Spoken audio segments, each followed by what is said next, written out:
ஆசீர்வாதம்னா ஏடிஎம்ல இருக்கிற நீ எடுக்கிற மணி. ஆசீர்வாதம்னா மணி. ஆனா நீதினா ஏடிஎம் கார்டு. ஆமென். மணி ரெடியூஸ் ஆகும், ஆனா ஏடிஎம் கார்டு ப்ரொடியூஸ் பண்ணும். உனக்கு பணத்தை என்ன செய்யும்? ப்ரொடியூஸ் பண்ணும்.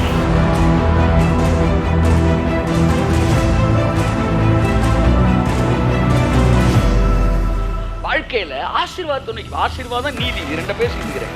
இப்ப எல்லாரும் ஆசீர்வாதத்தை பேசுறோம். ஆசீர்வாதம் எவனுக்கும் இருக்கும், இந்த உலகத்துல போனா கூட இருக்கும். ஆனா நீதி உனக்கு மட்டும்தான் தேவன் தராரு. புரிஞ்சுக்க. அதெல்லாம் மணி. நீ ஏடிஎம் கார்டு. கையை தட்டி ஒரு தடவை ஆமே ஆமே.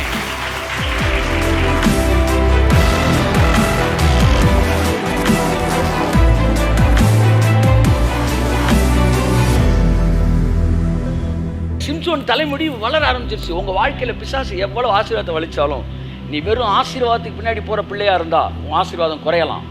ஏன்னா அது டேங்க் தண்ணி. ஆனா நீ நீதியை பின்பற்றுகிற மனுஷனா இருந்தா அது ஊத்து, அது ஒரு நாளும் குறையவே குறையாது. எவ்வளவு அழுனாலும் இன்னைக்கு ஹீரோல இருப்ப, நாளைக்கு திரும்ப ஹீரோவா இருப்ப. கையை தட்டாமே.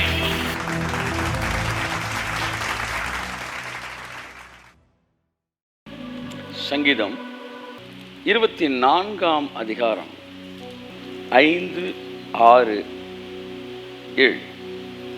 அவன் கர்த்தரால் ஆசீர்வாதத்தையும் தன் ரட்சிப்பின் தேவனால் நீதியையும் பெறுவான். ஆமென். இதுவே அவரை தேடி விசாரித்து, அவருடைய சமூகத்தை நாடுகிற யாக்கோபு என்னும் சந்ததி. கரங்களை தட்டி கர்த்தர் என்று சொல்லுவோம். யாக்கோபின் தேவன் நமக்கு உயர்ந்த அடைக்கலம். எப்படி? யாக்கோபின் தேவன் நாமம் நமக்கு உயர்ந்த அடைக்கலம். அதை பற்றி நாங்கள் சங்கீதத்தை தியானித்து கொண்டு வருகிறோம் காலையில் ப்ரேயரில். அதில் பாருங்கள், ஒரு சங்கீதத்தில் இந்த யாக்கோபின் தேவனுடைய நாமம் எங்களுக்கு உயர்ந்த அடைக்கலம் அடிக்கடி எழுதுறாரு. நிறைய இடங்கள்ல எழுதுறாரு. அதில் இந்த சிலர் ரதங்களை குறித்தும் சிலர் குதிரைகளை குறித்தும் அந்த அதிகாரத்துலையும் எழுதுறாரு. இன்னும் சில அதிகாரத்தில் எழுதுறாரு. அதில் ஒரு அதிகாரி யாக்கோபின் தேவனுடைய நாமம் எங்களுக்கு உயர்ந்தாரு. ஏன் ஆபிரகாமின் தேவனின் நாமத்தை அவர் சொல்லலை, ஈசாக்கின் தேவனுடைய நாமத்தை சொல்லலை. யாக்கோபின் தேவனுடைய நாமம் தான் எங்களுக்கு இருக்கிறதுலே ஹை ப்ரொடெக்ஷன் ராய். புரியுதோ புரியல, ஒரு தடவை கை தட்டிடுங்க, அதுக்கப்புறம் நம்ம எக்ஸ்பிளைன் பண்ணுவோம். ஆமாம். தாவீது சொல்லும்போது ஆபிரகாமின் தேவனுடைய நாமம் எனக்கு உயர்ந்து அடைக்கலாம் அப்படி சொல்லலை. ஈசாக்கின் தேவனுடைய நாமம் உயர்ந்து அடைக்கலாம் சொல்லலை.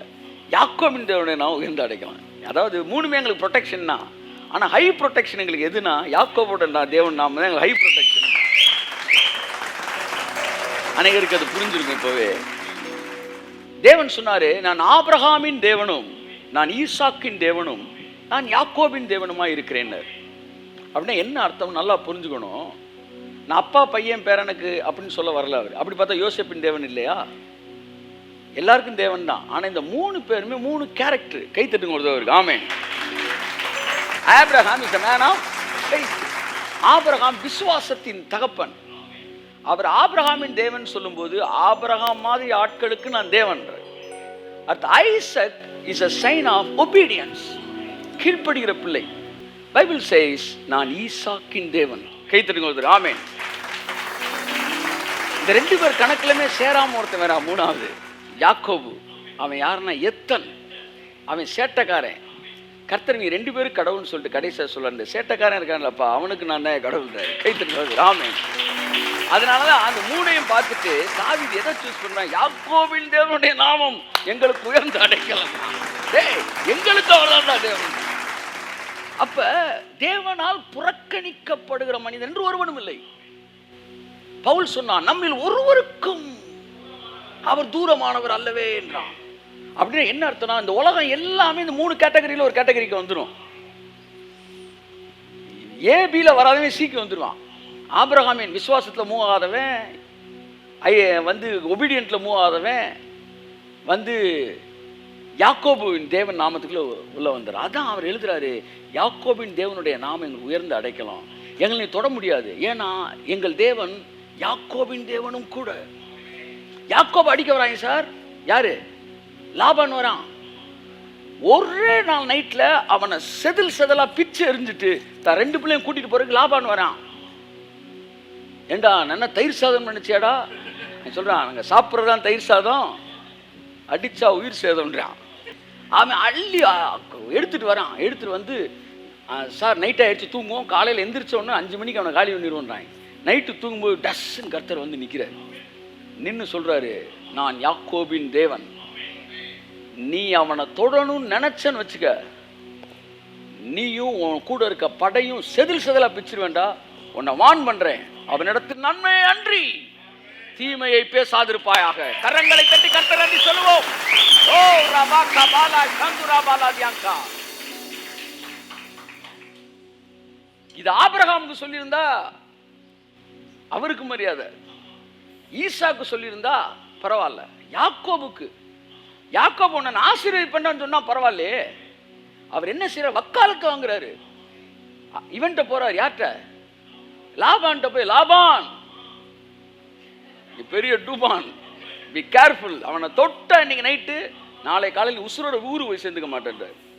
எந்திரி சொல்றான், உன் தேவனாய கர்த்தர் மாத்திரம் நேற்று இரவில எனக்கு தோன்றி என்னை எச்சரிக்காதிருந்தால் இன்றைக்கு நீ உயிரோடு இருந்திருக்க மாட்டான்றான். அப்ப தேவன் சப்போர்ட் பண்றாரு. யாருக்கு? கையை தட்டு. எத்தனை நினைச்சு கையை நீட்டிடலாம் நினைச்சிடாத. அவன் வாழ்க்கையில சில ஓட்டைகள் இருக்குது, நீயா நினைச்சிட்டு கையை வச்சு நினைச்சிடாத. அதாவது அந்து கிடக்கிற கம்பியிலையும் கரண்ட் பாஸ் ஆகிட்டு தான் இருக்கும். கையை தட்டு.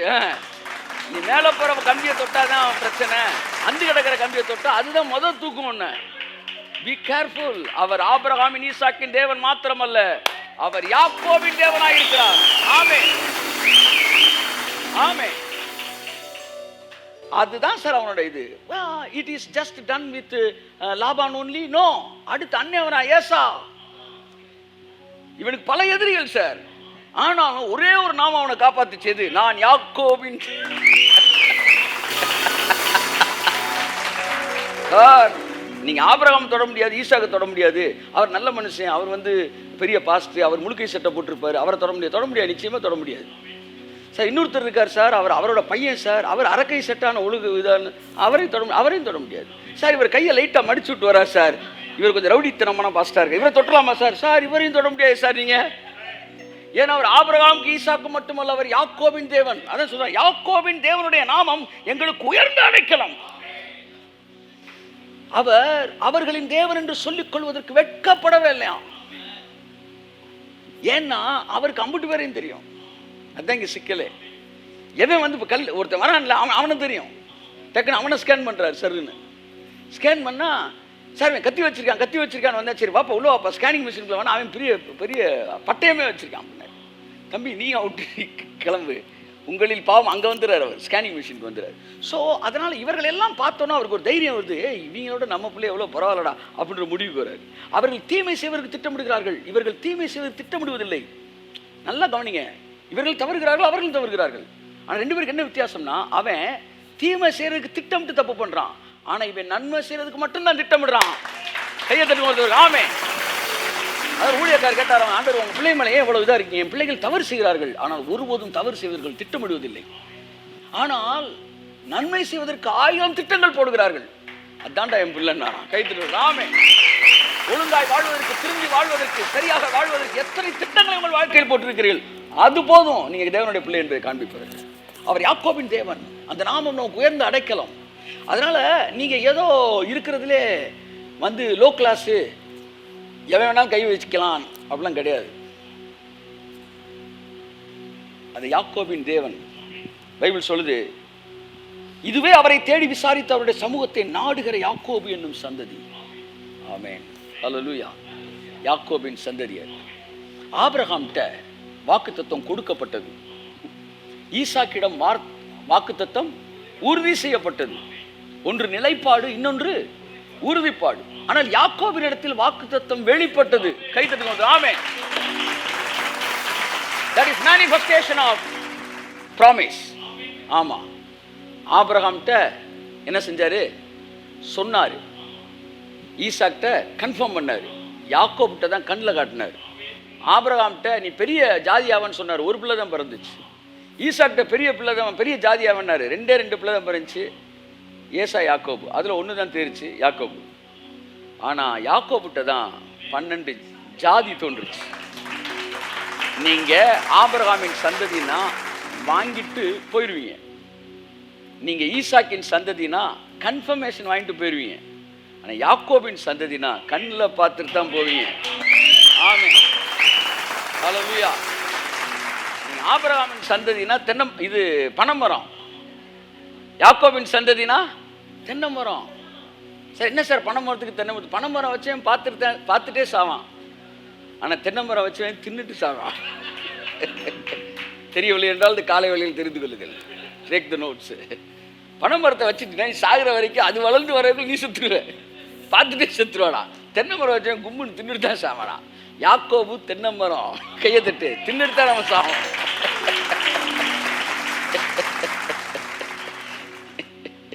ஸோ என் அன்புக்குரியவர்களே, யாக்கோபுட்ட தான் வருது. அப்போ தேவன் வந்து யாக்கோபை வந்து எத்தர்களின் தேவன்னா, அப்போ எத்தர்களாக கடைசி ஜெனரேஷன் எத்தர்களாக இருப்பாங்களா? நல்லா கவனிக்கணும், வசனத்தை முழுசா வாசிக்கணும். யாக்கோபே உன்னை சிருஷ்டித்தவரும் இஸ்ரவேலே உன்னை உருவாக்கினவருமாகிய கர்த்தர்.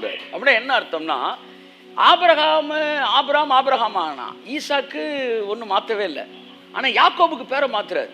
இது முதல் நீ இஸ்ரேல் என்று அழைக்கப்படுவாய். உன் பேர் என்னடான்றான்? எத்தனை ஆண்டவரை? நீ எத்தனை கிடையாதுடா, இளவரசன் நீ.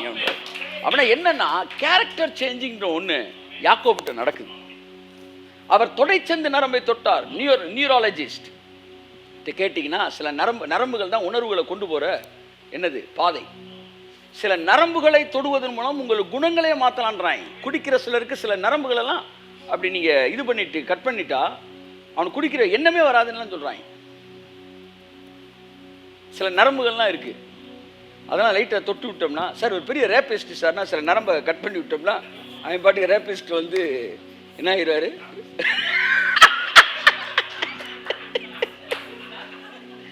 ஆமாம், ரேபிஸ்ட் வந்து பேப்டிஸ்ட் ஆயிடுவார். அப்போ நரம்புல தான் இருக்கு மேட்ரு. பிதாக்கு தெரியும் எந்த நரம்பை தொட்டா நீ என்ன ஆவ அப்படின்ட்டு. அப்போ யாக்கோபு இந்த அவனுக்கு ஒரு நரம்பு தூண்டிக்கிட்டே இருந்துச்சு, ஏமாத்து ஏமாத்து, எவனை பார்த்தாலும் ஏமாத்து ஏமாத்துன்னு. டக்குன்னு தொடைச்சந்த நரம்பை தொட்டு அப்படின்னு இருப்பாருங்க. யாக்கோபு என்ன ஆகிட்டான்? அன்னைக்கு நேரத்தை இஸ்ரேல் ஆகிட்டான். அப்போ அவர் சொல்கிறாரு, என் பிள்ளை யாக்கோபா இருந்தாலும் அவனை அப்படியே விட்டுற மாட்டேன்டா, அப்படியே விட்டுற மாட்டேன். யாக்கோபை சிருஷ்டித்த நான் இஸ்ரவேலை சிருஷ்டிக்கவில்லை, இஸ்ரவேலை உருவாக்கினேன். இதோ இப்பொழுது உன்னை உருவாக்கி கொண்டிருக்கிற கர்த்தர். ஆமென். Day by day, every day உன்னை பேசி பேசி பேசி யாக்கோபை இஸ்ரேலாய் மாற்றுகிறதை உன்னை இஸ்ரவேலாய் மாற்றிக் கொண்டிருக்கிறார். அதனால அவர் வந்து சூப்பராக இருக்க ஆளெல்லாம் பார்த்து செலக்ட் பண்ண மாட்டார். அவர் செலக்ட் பண்ணோன்னு சூப்பர் ஆக்கிடுவார். இல்லையா? சொல்லுங்க, எல்லாம் சொல்லுங்க. அவர் சூப்பரான ஆளை செலக்ட் பண்ணுறது கிடையாது, அவர் செலக்ட் பண்ணுற ஆளை சூப்பர் ஆக்கிறார். ஆமென், ஹல்லேலூயா. நான் ஒரு கதை வச்சிருக்கிறேன், அதுக்கு ஒரு நல்ல கதாநாயகன் தேவை அப்படின்னு டைரக்டர்லாம் தேடுவான். இவர் அப்படி இல்லை, கதாநாயகனை பார்த்துட்டு இவனுக்கு ஒரு கதை எழுதலாமே அப்படின்றார். நீங்கள் வந்து என்ன கேரக்டரோ அந்த கேரக்டர் ஏற்ற மாதிரி கதை எழுதிடுவாங்க. அதெல்லாம் யாருக்கு எழுதுவாங்க தெரியுமா? பெரிய ஆளுகளுக்கு தான் எழுதுவாங்க. சாதாரண நடிகர்கள்லாம் எடுக்கிற ஆளில் வந்து எப்படி எடுப்பாங்கன்னா, கதையை வச்சுட்டு ஆளை தேடுவாங்க. டாப் ஸ்டார்ஸுக்கெல்லாம் ஆளை வச்சு கதை எழுதுவாங்க. செகண்ட் கேடர் ஸ்டாருக்கெல்லாம் கதைக்கு ஏற்ற மாதிரி ஆள் தேடுவாங்க. இந்த உலகம் கதையை வச்சுட்டு ஆளை தேடுது, அதனால என்னை ரிஜெக்ட் பண்ணிருச்சு. ஆனால் மேலே ஒருத்தர் ஆளை வச்சு கதை எழுதுறாரு. ஆமென், ஆமென். நம்மளை செலக்ட் பண்ணியிருக்கிறார். ஐயா நான் இந்த கதைக்கு ஃபிட் ஆகலை. கதைக்கு நீ என்னடா ஃபிட் ஆகிறது? உனக்கு ஃபிட் ஆகிற மாதிரி நான் கதை எழுதுறேன்டா.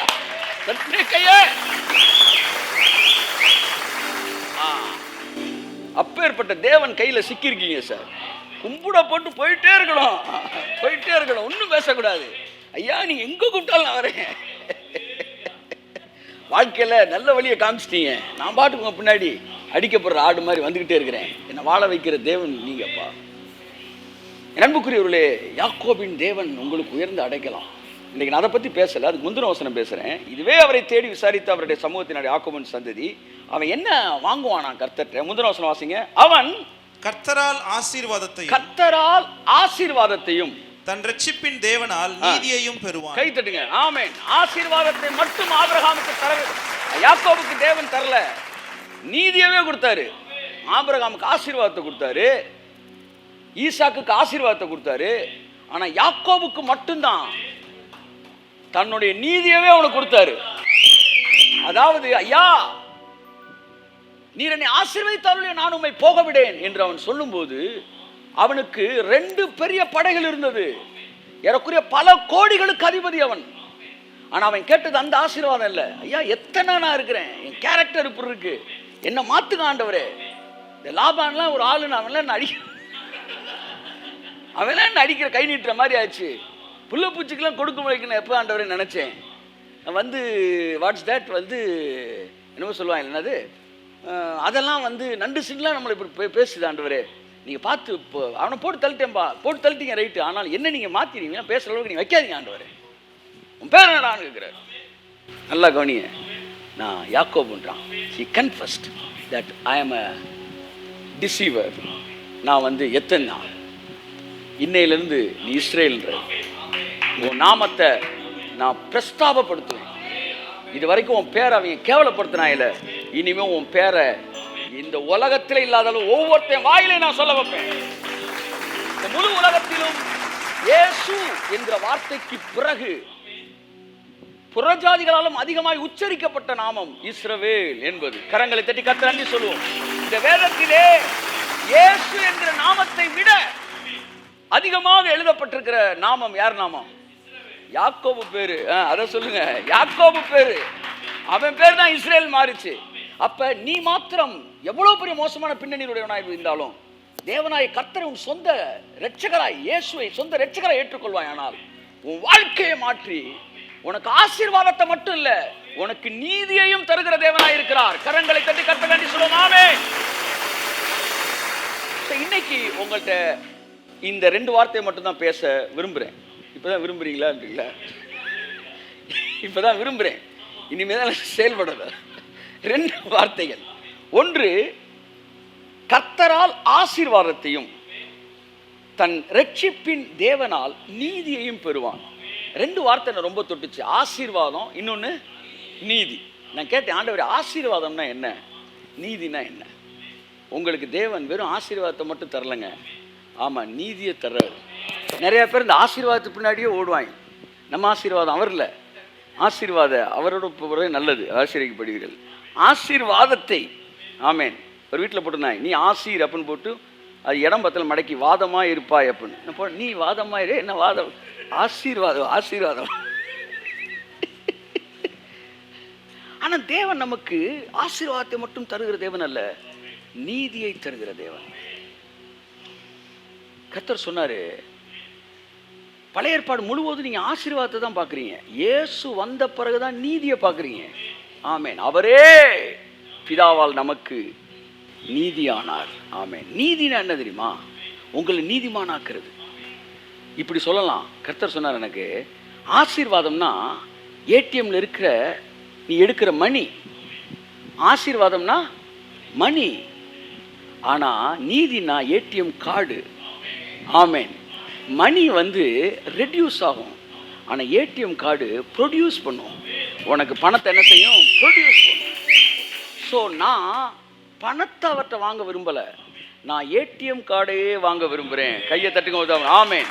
நீ தேவனிடத்திலிருந்து நீதியை பெற்றுக்கொள்வாய். ஆனால் என் அருமையான மகனே மகளே, அதனால தான் முதலாவது நீதியை தேடுங்கள். இயேசு சொன்னார், தேவனுடைய ராஜ்யத்தையும் நீதியையும் தேடுங்கள். நீதியை தேடு, நீதியை தேடு, நீதியை தேடுனா நீ வந்து வீட்டை கட்டு, வீடை தேடு, தோட்டத்தை தேடு, துறவை தேடுகிட்டு நீதியை தேடு. கிறிஸ்துவுக்குள்ள நான் நீதிமானாக இருக்கிறேன், அவருடைய ரத்தத்தினால் நீதிமானாக மாறி இருக்கிறேன். ஸோ அந்த நீதி இருக்கு பார்த்தீங்களா, அதுதான் it's a fountain of all blessings. அதனால தான் ஆபிரகாமை வந்து மன்னிக்கவும் யாக்கோபு ஆசீர்வதிச்சப்ப அவ்வளவு ஆசீர்வதிச்சு, நீ என்ன ஆசீர்வதிக்கணும், இன்னும் ஒன்று உங்கள்கிட்ட இருக்குன்றான். அவர் புரிஞ்சுக்கிட்டான், ஏதோ ஒன்று இவர்கிட்ட இருக்கு, அது வந்து இது கிடையாது, இதை தாண்டி ஒன்று இருக்குன்னு. அப்போதான் சொல்றாரு, உன் பேர் என்னன்னு கேட்டு சொல்லிட்டு, இன்று முதல் இஸ்ரவேல் என்று சொல்லப்படும் தன்னுடைய நீதி அவனுக்கு, தான் பேரே அவனுக்கு தரிச்சிட்டாரு. அந்த நீதி அவனுக்குள்ள வந்ததுக்கு அப்புறம் எல்லாமே வேற மாதிரி இருக்கு. தன் வாழ்க்கையிலே அவன் ஏமாற்றி நினைத்து வெட்கப்பட்டான்.